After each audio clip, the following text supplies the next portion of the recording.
Well, Merry Christmas and welcome to video 4 of this series called The Good News. And if you've been a part of this, we were just sort of kind of breaking down the whole nativity scene and really, acknowledging that the nativity scene isn't a snapshot that we see in any of the Gospels.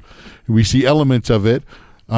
But there is something really great and wonderful in the nativity scene to help us remember the greater sort of story that's going on in the whole story of the good news of Jesus coming as a baby and whatnot. So we are today going to focus on the good news of the angels. So we did talk about how the good news is not a thing or a what, but it is that, but it's more than a thing and what, it's also a person. Yeah. Who? And it's because that, what defines a kingdom is the king itself. Sure. And if with the idea of a king, especially with Jesus as that, it means it's going to be a really good king who is truly worthy of loyalty. Mm-hmm. So when we, again, looking at those sort of elements of the nativity scene, and we got to paint that grander picture that we're kind of looking at. And so this last Sunday, you talked about the shepherds. Yep. So we talked about the good news when it comes to the shepherd is that really typically when the people of Jesus' time heard the word gospel, it was always related to a king coming. Yep. And really that's good news to pretty much everybody but common people. Yeah. And it's good for people who help, if there was a war, to put a king in place, to those who helped him fight the war. If it's people from the king's court or the king's family, maybe it's wealthy business people who help with the economy. Yep. All those people really benefit from news of a king. People who pay taxes and do all the work don't or rarely see any long-term benefit from this kind of message. So probably not a lot of differences at all sometimes with, especially depending on the king. Maybe exactly. Worse. And then it's even worse for people who are marginalized or overlooked or forgotten. And that really is what the shepherds symbolize in the story here, is for everyday people on the margins, people who are outcasts. Everybody's included in Jesus' kingdom. And that's an important aspect of the good news that we don't always take time to think about. Right. Well, and today, so we're gonna talk about the angels, and it's the good news when we add the angels into the story. Mm-hmm. Now, often an angel is present in our nativity scenes. In my parents' nativity scene, like I talked about, I think the last time we did a video, it's just really kind of the rugged looking stable and whatnot, and the angel was attached to the peak. Eventually it fell off, and so my dad nailed it. There was a big nail in the middle of the angel. He's at the peak and kind of overlooking the kind of manger scene itself. And again, Luke does not record an angel at the actual manger. Definitely a part of the story, because we see the angels with the shepherds who are not overly far away. They're supposed to be in fields, so probably outside of Bethlehem. Just outside the town, but they are not there. Or at least there's no mention of them being there. Right at the manger, yeah. However, they do play a very important part of the Christmas story. Throughout the Bible, one of the roles that angels play is that of a messenger, specifically a messenger from God. From God, yeah. And the word angel actually comes from the Latin and Greek origins that mean messenger. So really that's kind of built into the name is, I know sometimes I think we've separated that a little bit, like we have a messenger and then we have an angel, but those two are kind of together. When you saw an angel, there's usually some kind of message with that angel. Yeah, whenever they come to earth, it's usually bringing a message. The other thing that's kind of interesting to note is that whenever an angel appears to a person, they're afraid. Yes. Because the first words out of their mouth are like, don't be afraid. Yep. And so that really impressed me when I was studying for the message about the shepherds, is that how terrified they must have been, and how in going through the Old Testament accounts, it's the same thing. Anytime, and I actually was talking with somebody this week about that, and he goes, "Why is that? You would think if it was from God, it would be something that would be easy on the eyes or be peaceful or something." Right. And I think it's just that angels are not humans. Yeah. And I think the appearance of them somehow is overwhelming to us. Yeah, I've heard lots, and again, we can speculate on this a lot, but I've heard And lots. it's all speculation. Yeah, exactly. I mean, definitely it can be informed speculation, but we don't necessarily know. But there's a lot of times when people have sort of talked about and break down some of the appearances of angels, and there seems to be a lot of times when they do look human, but at the same time not. Yeah. It's this weird sort of thing, and especially the idea they just appear, like it's going to freak you out, and there's just something different about them. So anyway, there are several accounts of angels in the story of the Christmas story. Yeah. So I think there's 3 accounts. Let's jump into that. Let's go into that. All right. So first we have, I don't know if it's in first and then, but we'll start with Matthew. Yeah. Now, I know we tend to look at Luke because truthfully Matthew kind of just basically says Jesus is born. Yep. And that's kind of the story. That's it. Yep. It's a sentence. Yep. But right before that, Matthew, that's just right at the beginning of Matthew 2. Matthew 1, you have an appearance of an angel, seemingly probably months or so before the Christmas story. Mm-hmm. An angel appears to Joseph in a dream. Joseph, upon finding out that Mary is pregnant, he's deciding how to gently and without publicly disgracing her, how he's going to break this engagement quietly. Yeah, and we have to remember the engagements weren't like our engagements. Yeah. Engagements was an actual sort of pre-marriage agreement where you were considered to be married by culture in that culture. So this is to do it at all is not normal. Yep. And it always involved some sort of infidelity or some on particularly on the woman's part.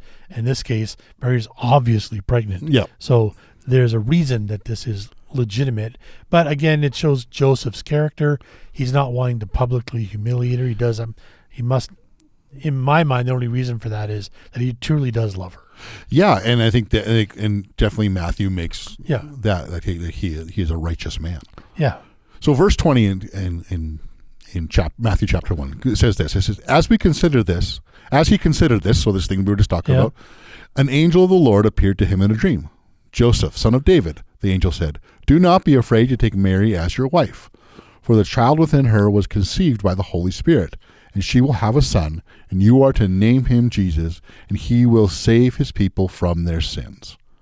Now here we have this announcement, a message from an angel, in this initial bad news, I would say, according to Joseph. I mean, this to hear the person that you're betrothed to and all that is like, oh yeah, by the way, they're pregnant, or you see it and you're like, this isn't good news. But what happens is there's a message here that what looked like possibly bad news to Joseph was actually good news. Because there was an expectation of a coming Messiah.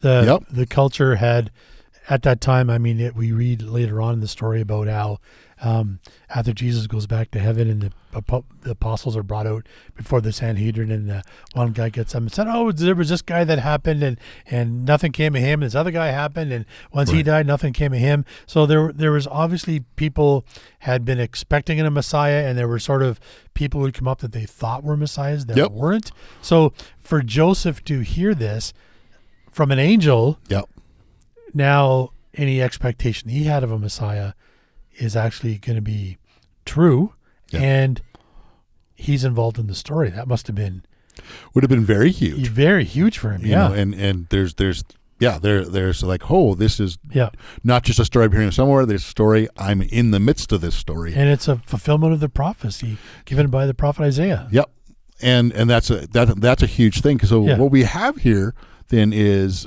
we get this message here in Matthew that comes from an angel to Joseph.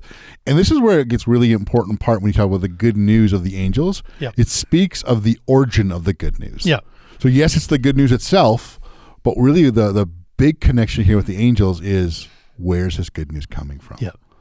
So then let's move to Luke 1:26-38. So this passage, again, months before the Christmas story, an angel appears to Mary.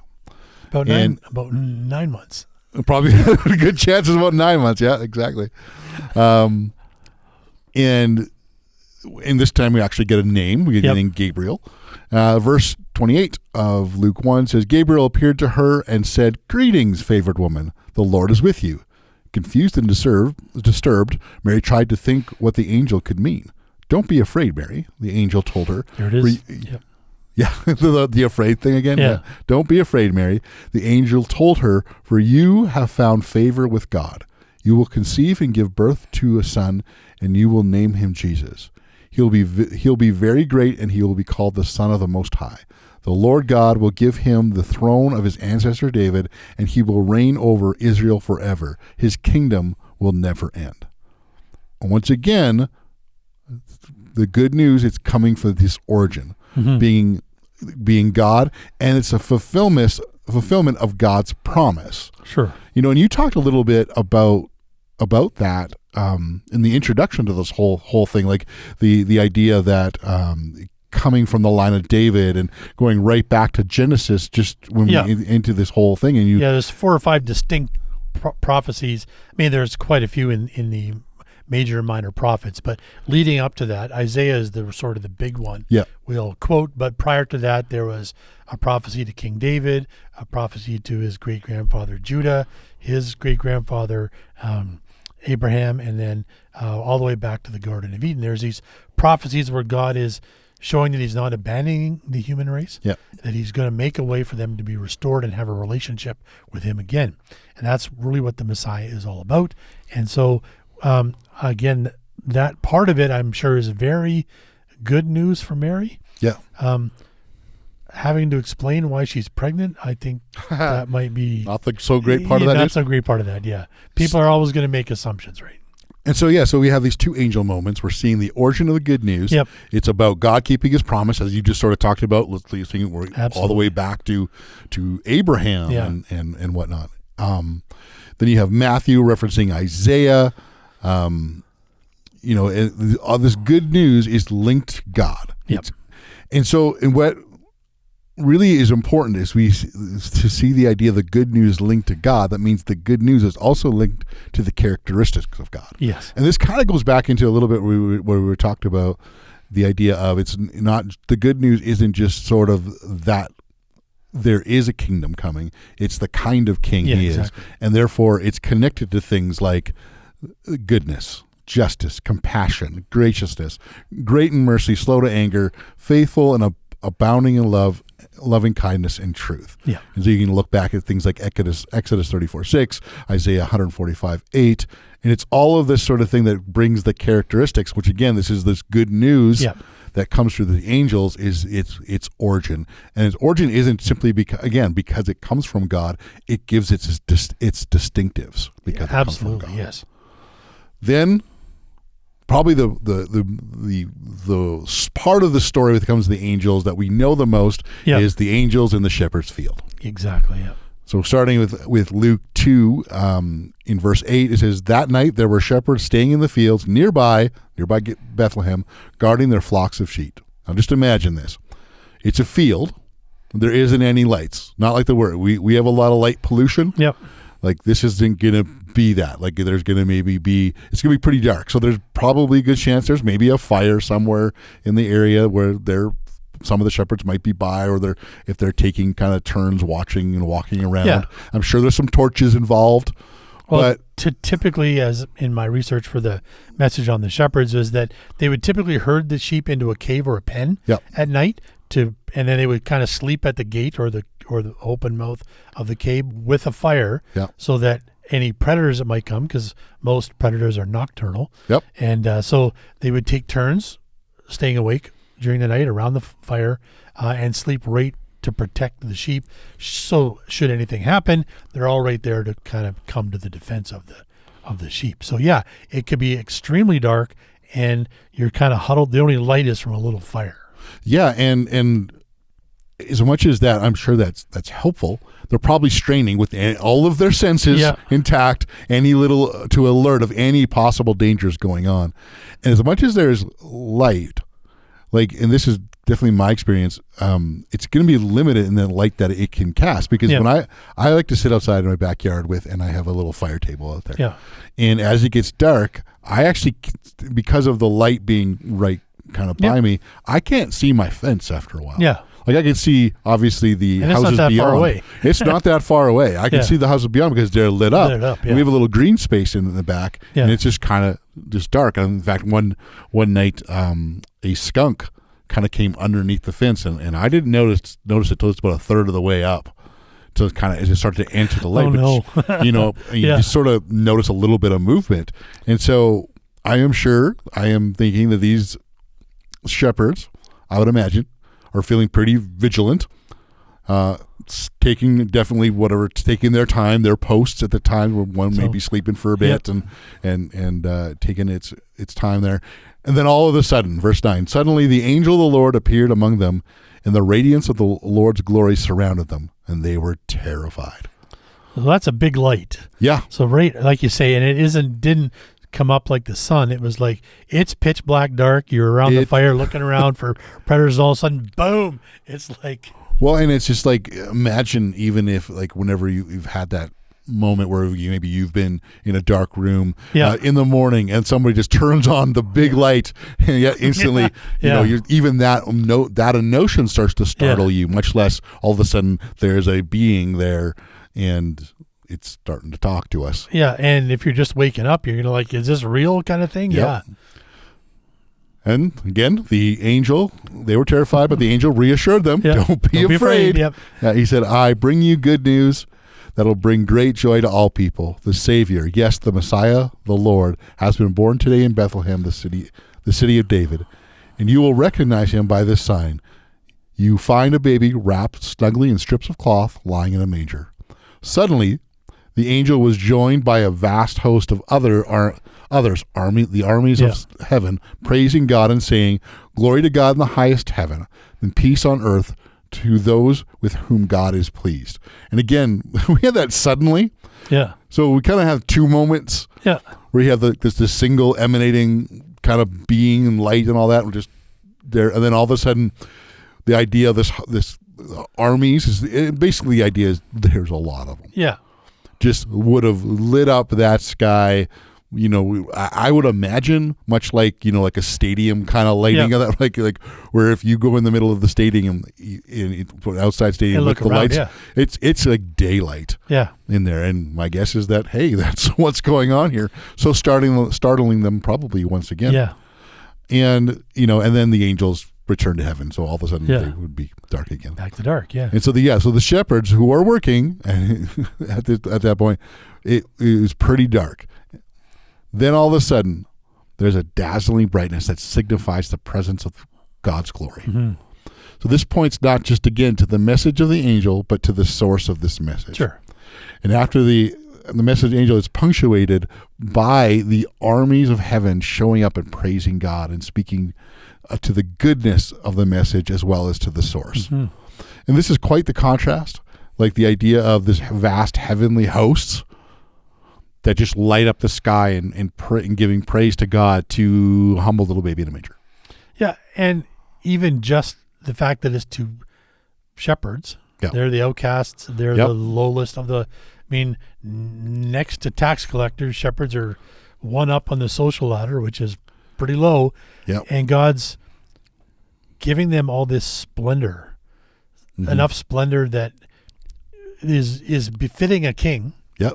But it's not to the king's court or important people or in the city center. It's way out in a field to some shepherds. That's amazing. Well, and just like the whole announcement of that vast of announcement where you have a processional, if you will. Yep. Like that was never given to shepherds. No. But I think this is a great illustration that kind of points to Zechariah, who gives a prophecy in Luke 1. Mm-hmm. And this idea of this darkness to light. Verse 78 says, and this is Zechariah talking, because of God's tender mercy, the morning light from heaven is about to break upon us, to give light to those who sit in darkness and in the shadow of death, and to guide us to paths of peace.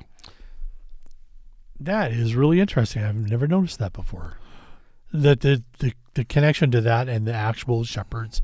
Yeah. It's like a fulfillment of that prophecy right there. Right there. Yeah. Yeah. That would have been again just a couple months later. Yep. but it's just that light. And so there's this message of light, this message Yep. that comes from God. And because of that, this message is something, and this adds to this good news of the angels. It's a message and the good news that transcends time. Not only do we see the promises that are attached, as we say, from the line of David, but we see this not merely for a moment. It's a message for all people, and as you talked about, all people, like even the people that it can't be for those people, or the people that said, well, this is not for me. And it's like, no, this is for you. This is why there's this fanfare to make sure you heard this message. Yeah, and even in that message, it's not even restricted to Jewish people. No, it's to the whole world. It's the whole thing. Yeah. It's a message to all people, and it's characterized by peace and joy. Yeah. So the message is just illuminating. Joseph's understanding of the situation when we saw that the angel meets him in Matthew, is illuminated by the news. Mary, same thing, been seen as favor, brings her joy. The shepherds experience this message of joy and peace. Now, I think if we look at this, we have a lot of this idea of the light in our traditions at Christmas, even lighting a Christmas tree. Sure. Even as we, I know when I was younger, and I do a little of this with my kids now, but when I was younger, that was a big thing. We would go and find the houses that were lit up, and light becomes a huge thing. And one of the other things that is a kind of a tradition and decoration at Christmas time is the Advent wreath. Yeah, we have one of those for the services we have on Christmas during the month of December. Yeah. And just every week, you light a candle. It represents hope, peace, love, and joy. Then at Christmas Eve, you light the center candle, which is the Christ candle. Yep. And with each candle, one of those characteristics is lit, which symbolize the illumination of hope, peace, love, and joy.